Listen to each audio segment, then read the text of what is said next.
Leaders at City Hall officially unveiled Toronto's 2026 budget today. And the big headline is the proposed property tax increase this year. 2.2% property tax increase. The proposed property tax increase today, guys, 2.2%. It's pretty modest, the lowest. In March 2026, Toronto's mayor stood at a podium and announced a 2.2% property tax increase. Budgets adjust property tax only by the rate of inflation, at 2.2%. He called it an affordability budget. We make the budget more fair. The headlines were kind. But it's the lowest property tax hike in Mayor Olivia Chow's time in office, at 2.2%. City Council voted, the story moved on. But here is what nobody in that room said out loud. Every single commercial building in downtown Toronto, the towers, the offices, the corporate headquarters stretching across the financial district, is still being taxed based on what it was worth in 2016. A decade of vacancy, collapsing rents, dark floors stretching across buildings that were supposed to anchor a city's economy. And none of it, not $1 of it, has touched the commercial tax base yet. That 2.2% number is not a recovery. It is a pause, and what comes after the pause is going to change everything. If you own a home in Canada, you have felt something you could not fully explain. Your street did not change. Your city did not hire more firefighters. The park at the end of your road is the same park it was 3 years ago, but your property tax bill is higher. And when you called to ask why, nobody gave you a real answer. Here is the real answer. 4 blocks from your house, or 4 kilometers, or 40, a commercial office tower has been quietly losing its value for 5 years, and every dollar that building stops contributing to the city's budget has to come from somewhere. And somewhere, in every major Canadian city right now, is you. You are not paying for better services. You are quietly bailing out an empty building you have never set foot in. And in Canada, this story has 2 chapters. One that is already finished, and one that has barely begun. Now, the story you have been given about rising property taxes is a simple one. The government overspent. The city council is incompetent. Too many contracts handed to the wrong people. Too many public servants on the payroll. The problem, the narrative says, is spending. And that story is easy to believe because it has been true before. Government waste is real. Mismanagement is real. And it is a comfortable story because it gives you someone to blame and an election to fix it. But that is not the mechanism behind what is happening to Canadian homeowners right now. Your city is not spending dramatically more than it used to. It is collecting dramatically less from the towers downtown. And those are 2 completely different problems, with 2 completely different solutions, and one of them has no political fix on the ballot. The mainstream narrative tells you to look at the city council. I am going to show you what is happening 4 blocks south of your house. And once you see the math, you cannot unsee it. So here is the question that nobody in Canadian real estate, in Canadian media, or in Canadian politics is asking out loud. What happens when a city runs out of ways to make commercial property pay, and the only asset left that cannot escape, cannot relocate, cannot restructure, and cannot disappear is your house? Because that is not a theoretical question. That is a question Canada has already answered. Once, in one city, in brutal, documented mathematical detail. And right now, a second city is walking toward the exact same wall, and calling the walk stability. One city already collapsed. One doesn't know it yet. Let me show you both. To understand where Toronto is going, you have to understand what already happened to Calgary. Go back to 2014. Oil prices collapse. Within 18 months, the corporations that built Calgary's downtown, the energy firms, the commodity traders, the pipeline companies begin quietly vacating their offices. Not all at once, slowly, methodically, floor by floor, then tower by tower. The workers go home, then they don't come back. By 2016, Calgary's downtown vacancy had hit levels the city had never seen in its history. Today, that number sits at 29.9%. Nearly 1 in 3 downtown offices is completely dark. Now, a vacant office tower does not just look bad on a city's skyline, it does something far more dangerous. It loses its assessed value. A building assessed at $300 million when its floors were full of corporate tenants is not worth $300 million when half of those floors are dark and the anchor tenant just went hybrid. The building reappraises, the assessed value drops, and when the assessed value drops, the city loses the tax revenue that building used to generate. In Calgary's case, $12 billion in commercial assessed value simply vanished. Not a rounding error. Not a bad quarter. $12 billion gone, taking $300 million in annual tax revenue with it. The city had two choices. The first, force the remaining commercial tenants to absorb the shortfall. So they tried. Commercial tax rates were hiked above 10%, and businesses, the ones already struggling with empty streets and absent workers, closed. The cure was actively killing the patient. The second option, shift the burden. Quietly, legally, gradually.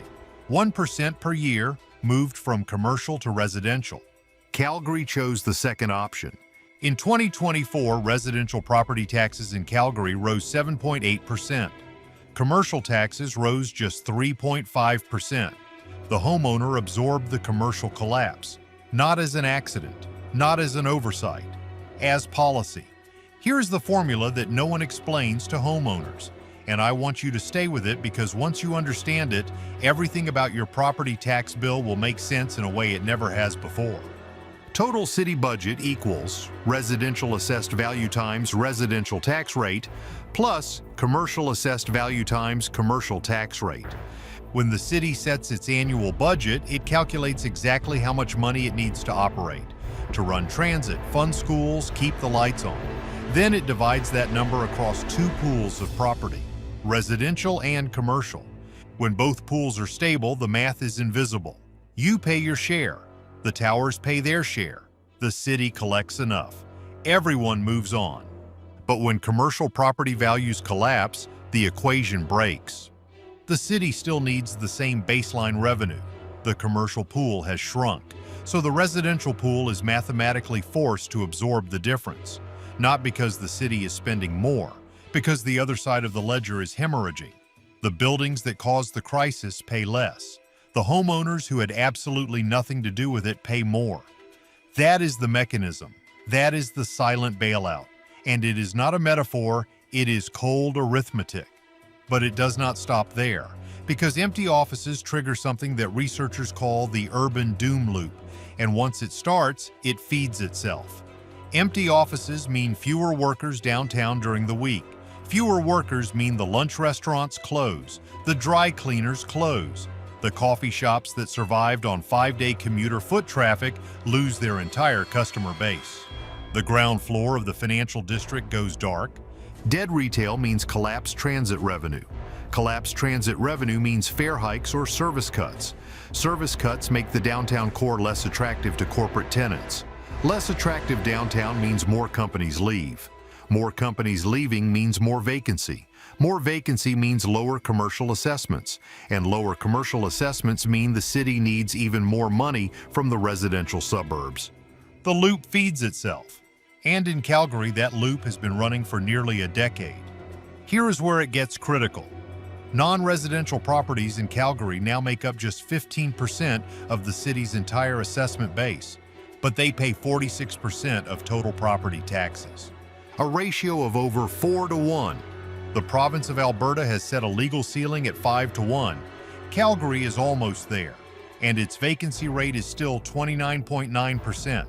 The towers are still empty, the shift is not done, but the city is approaching the absolute legal limit of how much it can extract from the commercial side, which means every remaining dollar of shortfall has only one direction left to travel: straight into the residential suburbs. Now let me tell you about the second city, Toronto. On the surface, Toronto looks like it avoided the worst of this. The 2026 property tax increase was 2.2%. The mayor called it responsible governance. The media accepted the framing and moved on. But underneath those numbers, there is a structural trap that is unlike anything else in North America right now. Toronto's commercial property assessments are still frozen at 2016 values. The province of Ontario postponed the municipal reassessment that was scheduled for 2020, and then they never rescheduled it, which means every single commercial building in downtown Toronto, every tower with dark floors, every sublease listing that has sat untouched for 2 years, every building where the anchor tenant negotiated a 40% rent reduction just to stay, is still being taxed based on what it was worth a decade ago. Toronto's downtown vacancy rate sits at 14.4%. Before 2020, it was under 2%. The emptiness has increased sevenfold, and not $1 of that collapse has been reflected in what those buildings actually pay. When Ontario finally unfreezes the assessments, and mathematically they have to, commercial valuations will crater overnight on paper. The exact same math that detonated in Calgary will detonate in Toronto.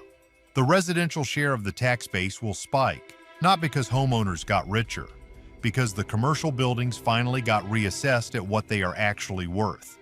Toronto already raised taxes 9.5% in 2024, then 6.9% in 2025, then 2.2% in 2026. That declining number is being read as progress. It is not progress. It is a pause. The city carries an active $1.07 billion funding gap, and the reassessment has not happened yet. The frozen assessment is not relief. It is a pressure cooker. The cost is accumulating. The timer is running. And here is what makes this moment more dangerous than Calgary's oil crash. The towers downtown are not just empty. They are drowning in debt they cannot refinance. $957 billion in commercial mortgage debt matured in 2025. Another $875 billion matures in 2026. That is $1.8 trillion in commercial real estate loans coming due across a 24-month window. A significant share of those loans were written when interest rates were near zero and building valuations were at their absolute peak. Now rates are higher, and the buildings are worth dramatically less. A recent refinancing analysis found that 42% of those maturing loans will fall short of qualifying for refinancing at their current cash flows. 20% face shortfalls so severe that borrowers would need to inject major equity just to roll the loan over. Most cannot do it. Office loan delinquency in the securitized market hit over 12% in early 2026. An all-time record. Every loan that defaults leads to a forced sale. Every forced sale resets comparable values lower. Every lower comparable drags down the assessed value of every building nearby. And every lower assessment drains more tax revenue from the city ledger. The debt wall does not just threaten the banks. It threatens the tax base underneath the banks. And the residential homeowner is the last backstop in the chain. And this is not a cycle waiting to turn. Stanford economists project that by 2030, 75% of all desk-based jobs will operate on hybrid schedules. The workers are not returning to those towers. Remote work is not a phase. The buildings are structurally obsolete. The tax base they used to provide is permanently gone. So what actually happens from here? Let me give you 4 scenarios, and I want you to notice that even the best one is not good. Scenario 1, the optimistic read. Ontario phases the reassessment in gradually over 5 to 7 years. Commercial values adjust slowly. Homeowners absorb a steady 10 to 15% cumulative increase spread across half a decade. It is painful, it is unexplained, but it is survivable. Scenario 2, the more likely outcome. The reassessment happens in a concentrated cycle. Commercial valuations crater on paper in a single move. The residential tax base absorbs a shock spike in 1 year. The 2.2% affordability budget is followed 12 months later by a 12 to 15% increase that City Hall cannot explain without using the word reassessment publicly for the first time. Scenario 3, the doom loop completes first. Corporate tenants accelerate their departure before the reassessment even arrives. Vacancy climbs past 20%. The transit system, already hovering at roughly 80% of pre-2020 ridership, faces another round of service cuts. The downtown core becomes less viable. More tenants leave, the loop tightens, and when the reassessment finally arrives, the buildings are worth even less than they would have been today. The hole is deeper than anyone modeled. Scenario 4. And this is the one nobody at Queen's Park will say out loud. The Calgary scenario, replicated at 10 times the scale. Toronto approaches its own legal ceiling on the commercial to residential tax ratio. Every year, the only direction the shortfall can travel is residential. The homeowner becomes the permanent captive revenue source for a commercial collapse with no natural bottom and no political solution. Calgary ran the experiment. Toronto is the scale test. Here is what this is really about. For 30 years, Canada sold its citizens a story. Buy a home. Build equity. Real estate is the safest thing you can do. The paid-off house is the ultimate financial shield. It is how you protect your family, build generational wealth, and insulate yourself from economic chaos. And millions of Canadians believed it. Stretched their mortgages to the limit. Moved to the suburbs. Planted roots. Stayed. But here is what that story left out. A corporation can re-domicile. A commercial landlord can default and walk. A real estate investment firm can restructure its exposure through holding companies and transfer pricing across 3 jurisdictions before your accountant returns your call. Your house cannot move. Your condo is physically bolted to the foundation. Your property is locked on the municipal roll, and it will be there next year, and the year after, and the year after that. You are not being taxed because you are wealthy. You are being taxed because you are immobile. The home you bought to protect your family has become the exact mechanism through which you are subsidizing someone else's commercial real estate losses. The tower you have never set foot in. The floors that were dark before you even learned the term remote work. Canada did not just build 2 cities with an office vacancy problem. It built 2 cities where the tax code is designed, legally, mathematically, structurally designed, to make the homeowner the designated shock absorber. One city already hit the wall, the other is walking toward it with a 2.2% press release in its hand and a frozen assessment on its books. The empty tower does not pay. You do. That is the silent bailout. And in Canada, the bill has barely started. Calgary's towers are still sitting at 29.9% vacancy. The 5-to-1 legal ceiling is close and there is nowhere left to go. Toronto's assessments are still frozen at 2016 values. The $1.07 billion funding gap is real, and $1.8 trillion in commercial mortgage debt is coming due in a window that has already opened. The middle class was told a paid-off home is a shield. A shield that cannot move is just a target. And every municipal government in this country knows exactly where yours is. Drop a comment with your city and your last property tax increase. I want to build the real map of what this looks like across Canada. City by city. Bill by bill. If this video explains something your tax bill couldn't, share it with one person who owns a home. They need to understand this before the next assessment cycle.